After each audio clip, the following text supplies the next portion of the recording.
एक तारीख, एक ही दिन, एक जैसा घिनौना तरीका। ये कोई आम सीरियल किलिंग की कहानी नहीं है। ये अंधविश्वास, तांत्रिक साधना और सुनियोजित हत्या का एक ऐसा मकड़जाल है जिसके केंद्र में है एक ऐसा चेहरा जो समाज की नजरों में पूरी तरह मासूम था। वो किसी बच्चे की मौसी थी, किसी बच्चे की बुआ, तो किसी की चाची, तो किसी बच्चे की मां भी।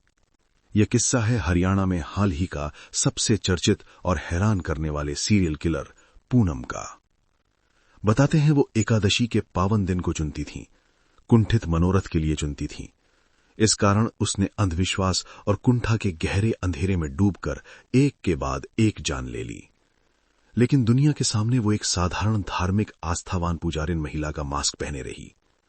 आज हम उसी डरावने सफर पर निकलेंगे जहां मनोरोग और अंधविश्वास के बीच की लकीर धुंधली पड़ जाती है और एक आम इंसान अंधविश्वास और कुंठा में हत्यारा तक भी बन जाता है।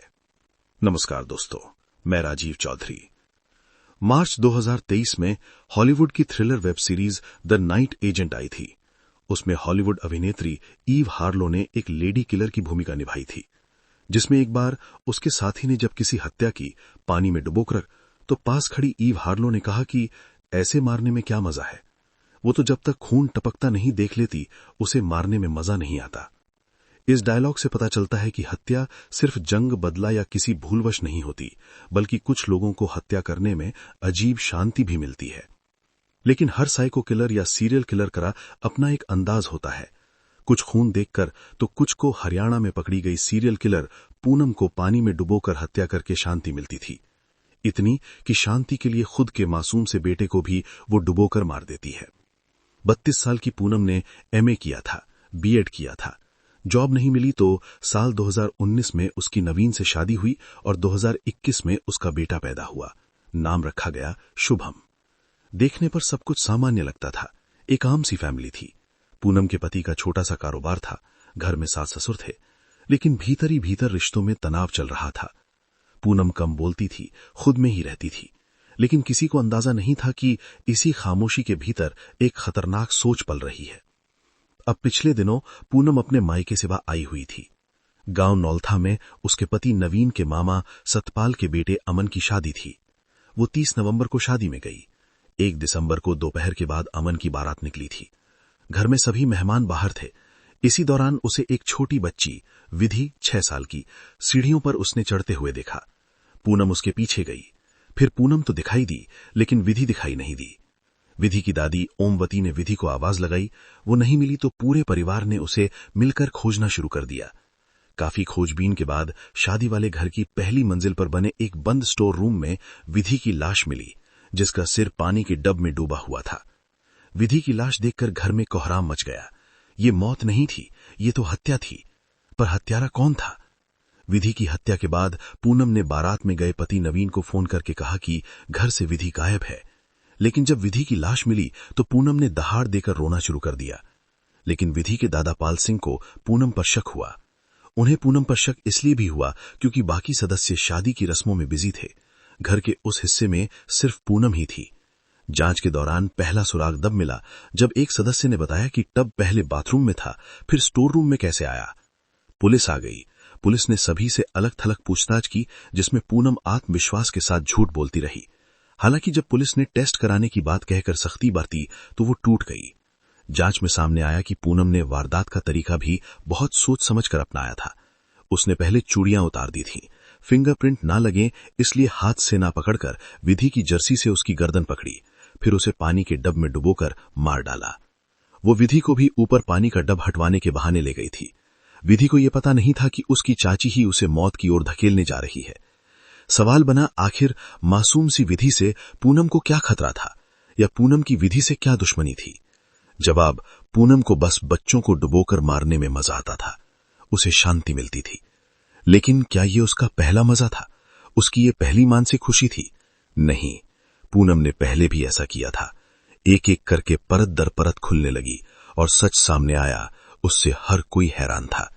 पूछताछ में पूनम ने कबूल किया कि उसे सुंदर बच्चों से, खासकर लड़कियों से जलन होती थी।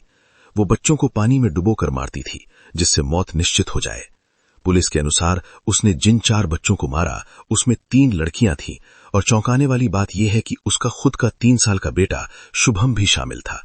उसने अपने बेटे को इसलिए मारा ताकि किसी को उस पर शक ना हो और यह घिनौनी हरकत उसी ने ही की थी। 11 जनवरी साल 2023 को पूनम ने अपनी भांजी इशिका और अपने बेटे शुभम को खेलते हुए देखकर एक वीडियो बनाया था।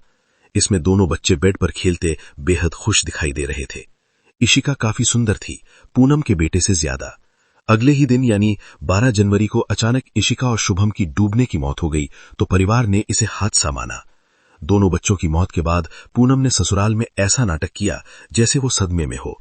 बार बार बेसुध होना, जोर जोर से रोना, हालत बिगड़ने का दिखावा करना। पूरे घर को विश्वास हो गया कि वो मानसिक रूप से टूट चुकी है। उसका पति नवीन उसे जींद और चंडीगढ़ के डॉक्टरों के पास ले गया। डॉक्टरों ने कहा सदमा है, धीरे धीरे ठीक हो जाएगी।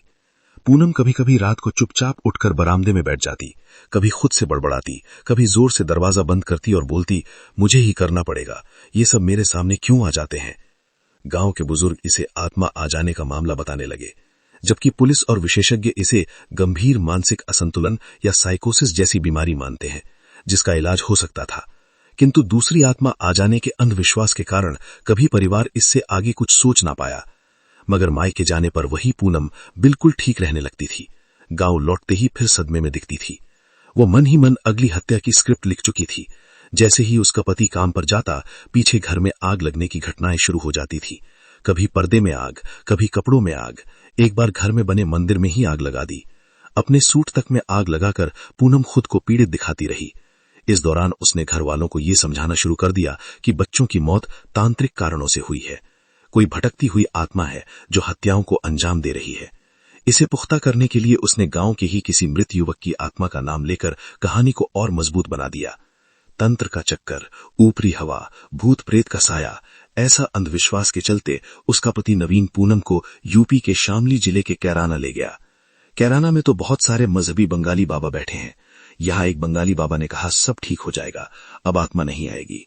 पूनम के अनुसार चल रही स्क्रिप्ट में सारा खेल वो खुद खेलती रही और तांत्रिक के पास जाने के बाद अचानक सही होने लगती।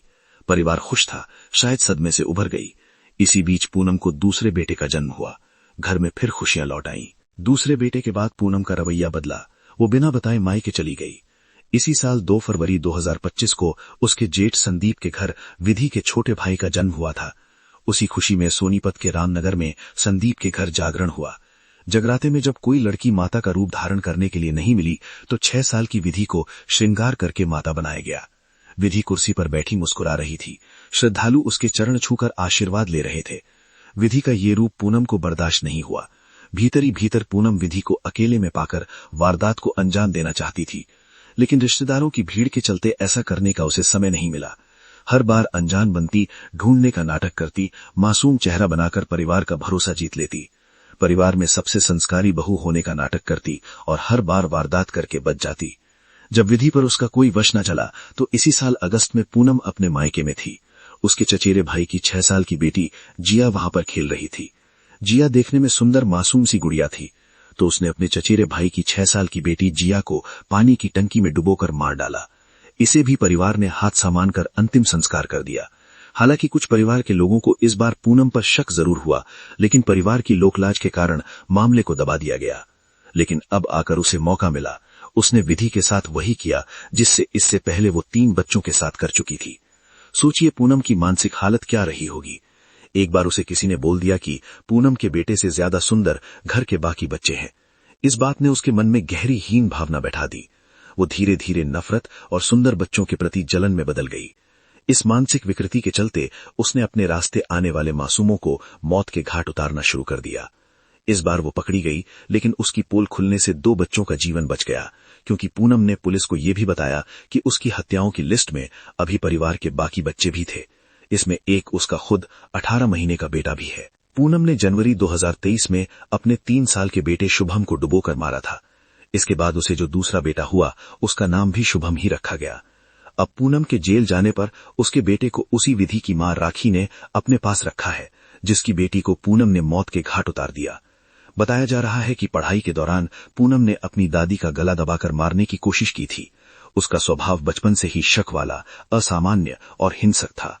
परिजन ये भी बताते हैं कि वो और उसकी मां किसी तांत्रिक के पास जाया करती थी, जिससे उसके दिमाग पर अंधविश्वास की गहरी पकड़ थी। इससे साफ है कि अंधविश्वास जब आस्था से आगे बढ़ता है तो वो जान लेने लगता है। मेडिकल साइंस इसे कंडक्ट डिसऑर्डर, मानसिक असंतुलन या साइकोसिस नामक बीमारी मानती है, यानी ऐसी बीमारी जिससे दूसरों को चोट पहुंचाकर खुशी मिलती है, चाहे इस खुशी के लिए कत्ल ही क्यों न करना पड़े। अक्सर ऐसे रोगी अपने कांड अंधविश्वास की आड़ में छिपकर अंजाम देते हैं।